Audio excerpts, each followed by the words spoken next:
신명기 9장의 내용, 오늘 우리가 읽는 이 말씀의 내용은 이스라엘 백성들의 완고함에 대한 말씀을 역사적으로 쭉 그들에게 상기시켜주는 말씀을 줍니다. 하나님은 자기 백성들에게 약속하신 대로 가나안 땅을 차지하게 하실 것이다 하는 것을 확정시켜 주셔요. 그리고 그들이 그 땅에 들어가게 됐을 때 마치 그 땅에 들어간 것이 자신들이 정직하거나 자신들이 의롭기 때문에 그들을 심판할 수 있고 그들이 그렇게 할 수 있다는 것으로 착각하지 말 것을 분명하게 이야기하면서 오히려 그들은 목이 곧은 백성이다 하는 사실을 알라라고 가르쳐 줍니다. 그러면서 그에 대한 여러 증거들, 시내 산에서부터 출발해서 그들이 쭉 이르게 되는 여러 과정들, 어디까지 소개되냐면 시내 산에서 출발해서 가데스 바네아까지, 가데스 바네아에서 결국 불신과 불순한 온종으로 그들이 38년의 광야 생활을 하게 되죠. 거기까지 이르게 되는 이 시간, 성경 앞부분에서는 제가 어제도 말씀을 드렸습니다만 이스라엘 백성들이 시내 산에서 한 1년 가까운 시간을 머물고 그들이 가데스 바네아까지 가는 데 걸린 시간이 10하루입니다. 10하루.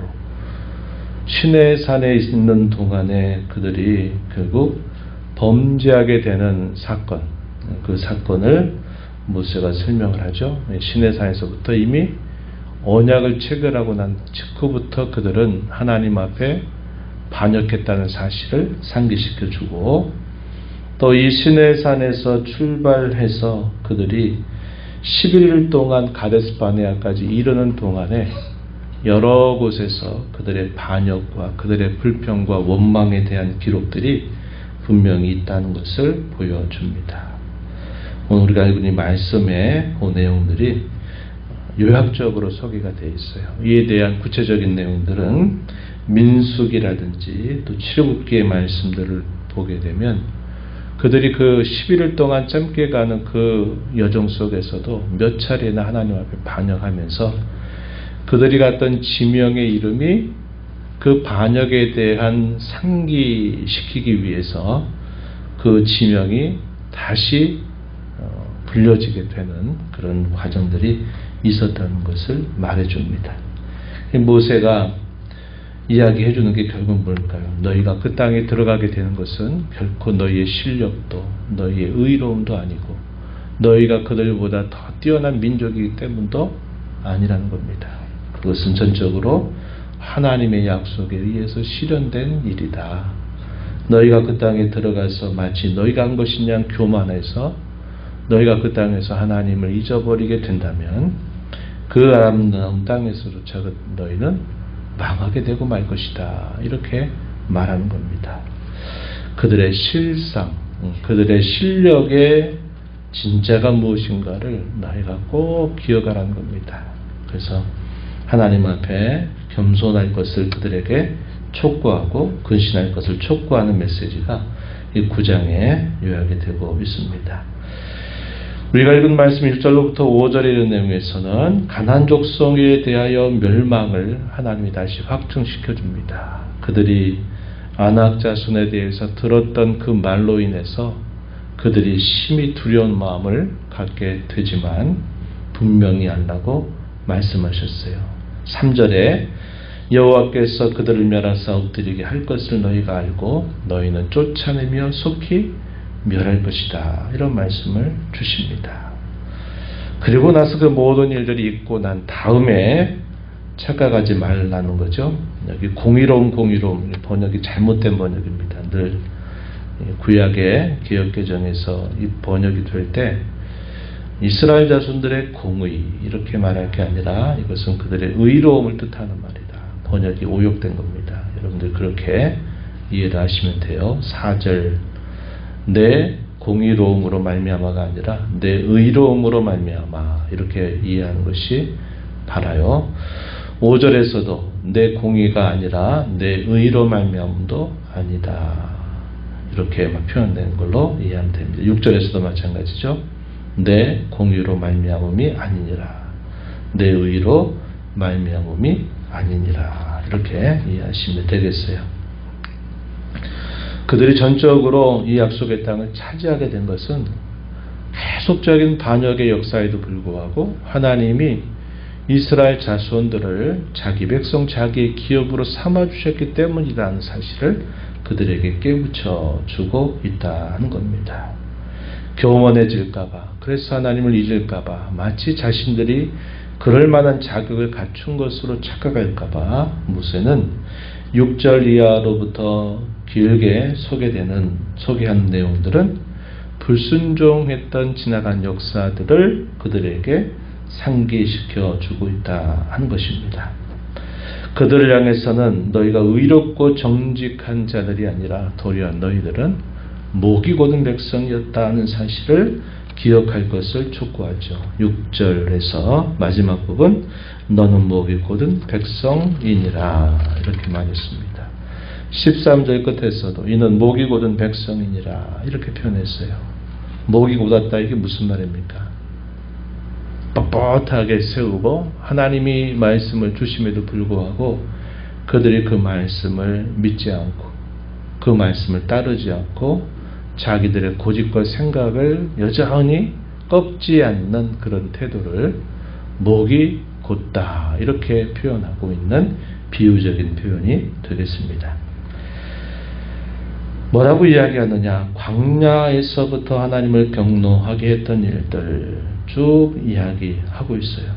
이들의 이 반역은 시내산에 이르기 전부터 계속 원망과 불평을 하다가 시내산에 도착을 하고 시내산에 1년 가까운 시간을 머물다가 쭉 그들이 지나온 모든 시간들 속에서 계속 하나님을 향하여 그렇게 하나님을 경노하게 만들었다 이 사실을 이야기합니다.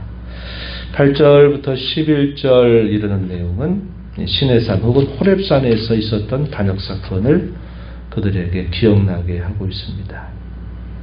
우리가 아는 바와 같이 모세가 40일 동안을 금식하면서 시내산에 높이 올라가 있는 동안 밑에서 백성들이 어떻게 했습니까? 기다리다가 불안하고 하니까 자신들이 애굽에서 나올 때 가져왔던 이 금들을 모아가지고 그것을 달구어서 그것으로 송아지 형상의 우상을 만들었습니다. 그것으로 인해서 하나님과 시내산에서 언약을 체결하는데 그 언약을 결국 그 범죄 사건으로 깨뜨려 버리고 파기하는 그런 죄를 범하게 됐던 것을 이야기해 줍니다. 그때 표현되고 있는 이 말이 있는데 12절 하반절에 보면은 이렇게 말했어요. 내 백성이 스스로 부패하여 내가 그들에게 명령한 돌을 속히 떠나 자기를 위하여 우상을 부어 만들었느니라. 또 16절 가서 보시면 내가 본적 너희가 너희 하나님 여호와께 범죄하여 자기를 위하여 송아지를 부어 만들어서 여호와께서 명령하신 돌을 빨리 떠났기로. 속히 떠났다, 빨리 떠났다 이 표현이 강조되고 있어요.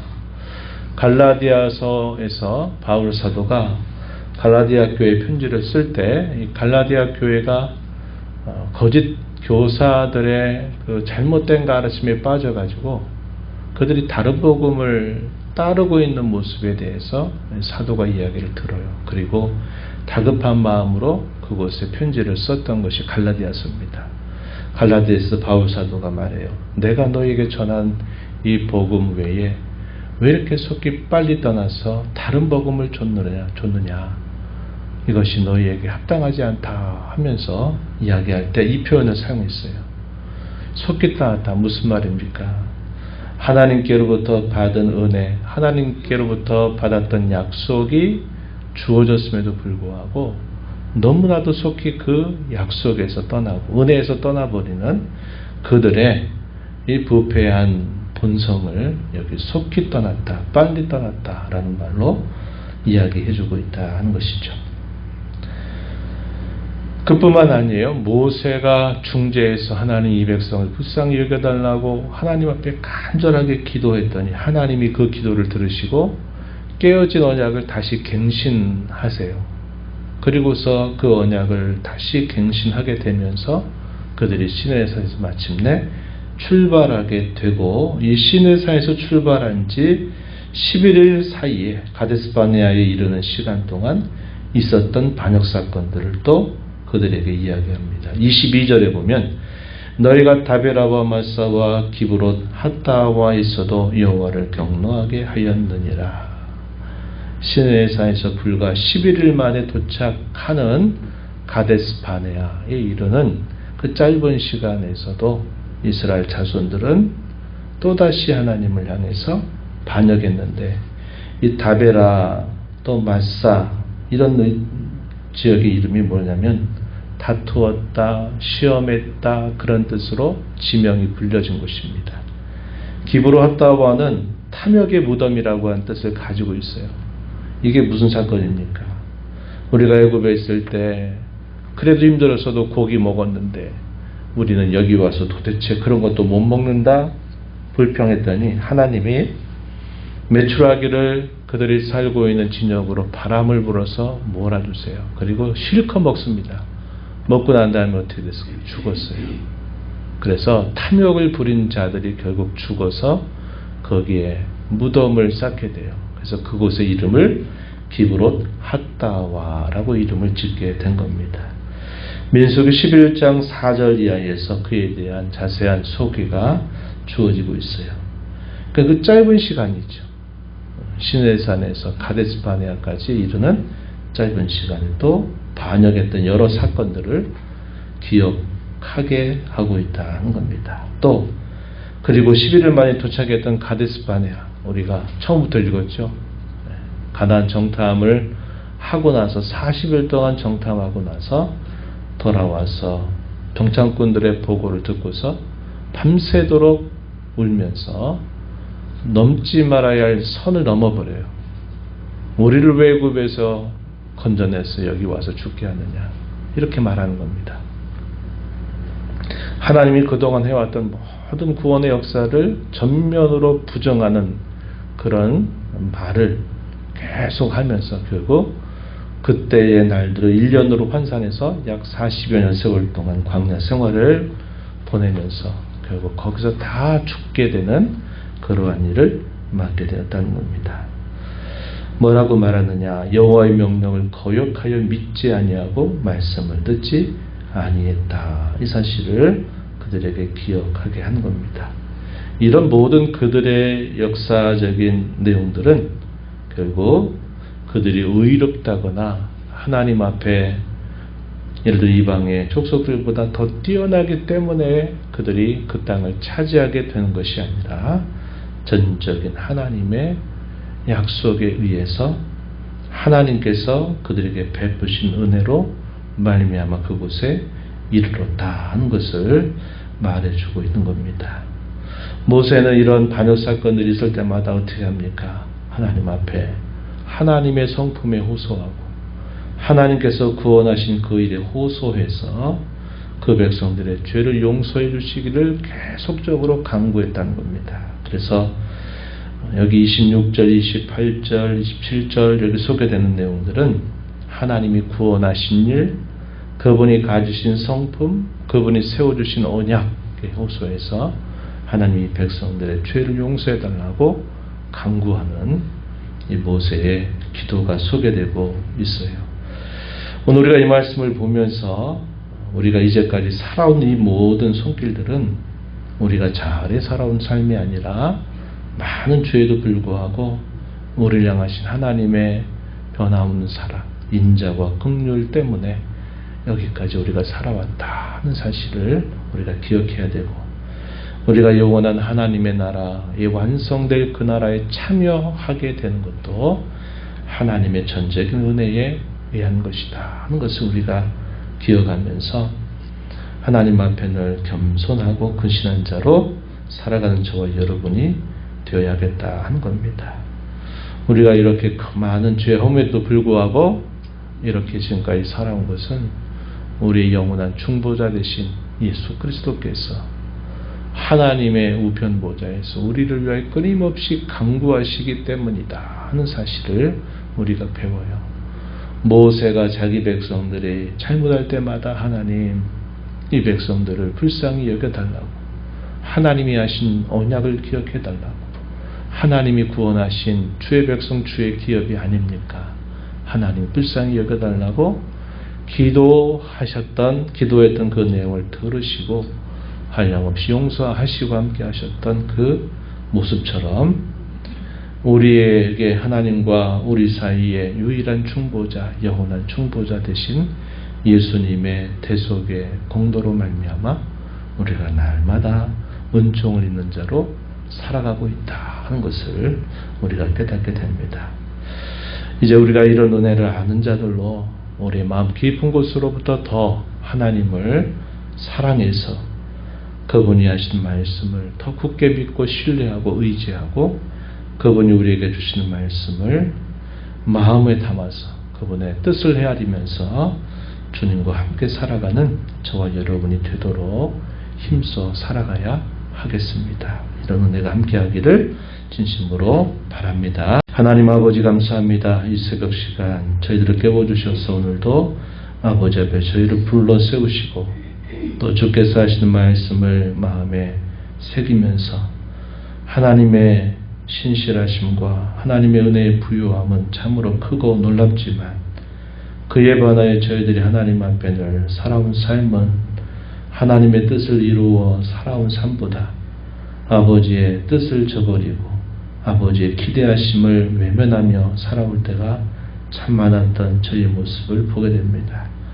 그럼에도 불구하고 저희를 위하여 보내주신 예수님의 그 귀한 공로로 말미암아 저희들이 날마다 하나님의 긍휼과 은혜를 입고 살아왔음을 알게 되고 저희가 영원한 하나님의 나라에 완성될 그 나라에 참여할 영광을 얻게 될 것도 역시 저희들의 실력이 아니라 하나님이 가고시 주신 은혜로 말미암아 된 일임을 늘 기억하면서 겸손하고 근신한 자로 늘 하나님 앞에 살아가는 저희가 되게 하시고 남은 세월 동안 베푸신 그 은혜를 기억하며 그 은혜를 아는 자로 살아가도록 도와주시옵소서. 은혜의 보호자 앞에 나와서 아버지 은혜를 구하는 모든 심령들의 간구를 귀로 주고 응답해 주시기를 바라며 예수님 이름으로 기도하옵나이다. 아멘.